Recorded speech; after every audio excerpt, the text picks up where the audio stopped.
योग्य काळामध्ये योग्य गोष्टी व्हायला पाहिजे. आपण लग्न करतो पण ते सगळं मुहूर्त वगैरे काढून कधी पण लग्न फक्त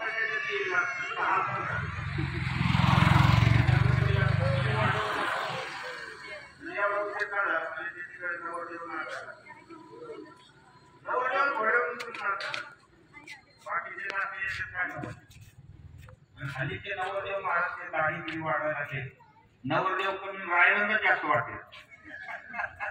दाढी शेरवानी ते पाहिलं ना तर ते नवरदेवच वाटत नाही. आता काय काळाच्या ओघाने नवीन नवीन फॅशन त्याच्याप्रमाणे चाललेलं आहे लग्न कार्य वगैरे. खूप सगळ्यात थाट माट तिथे झालेला आहे. योग्य तिथे योग्य काळ सगळा काळ वगैरे काढून दिला. एक मिनिटही इकडे तिकडे होता कामा.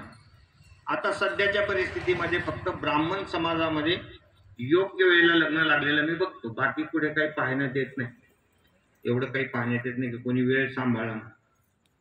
बरोबर जो वेळ काढला त्या वेळेमध्ये लग्न, त्यावेळेला तुमचं ते यज्ञोपवीत संस्कार वगैरे त्याच वेळेला होत. म्हणून का तर काळाला महत्व आहे. योग्य काळ आहे, शुभ काळ आहे. त्या काळातच त्या गोष्टी घडायला पाहिजे. सगळा काळ वगैरे काढलेला आहे. त्यानंतर मग त्या ठिकाणी अत्यंत चांगला सजवलेला अगदी ज्याच्यामध्ये सोन्यासारखी चमक अशा मंडपामध्ये रामचंद्र आणि त्या ठिकाणी या मैत्रिणी त्या सीताजीला घेऊन येतात.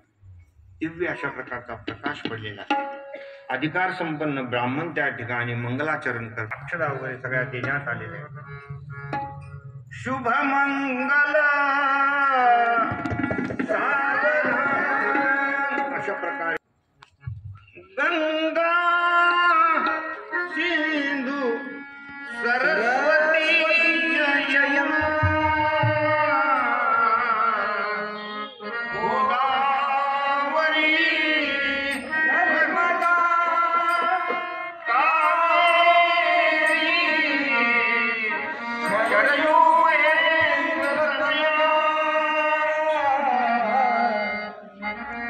कुर्वन्वती वेदिका क्षिप्रा नेत्रवती महासुर नदी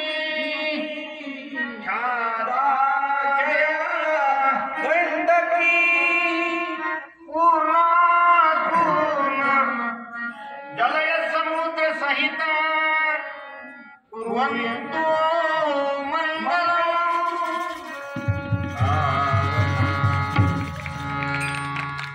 अशा प्रकारे थाटामध्ये भरताचा विवाह झाला. मांडवी नावाची कन्या त्यांना दिली आणि शत्रुघ्नाचा विवाह झाला. श्रुतकीर्ती नावाची कन्या त्यांना दिली. सर्व भावंडाचा विवाह झाला. सगळीकडे आनंदी आनंद झालेला आहे. महिना 15 दिवस तिथेच सगळे जण. अगोदर असं काही नाही की दुपारी लग्न लागलं संध्याकाळी सगळे जिकडे तिकडे झाले.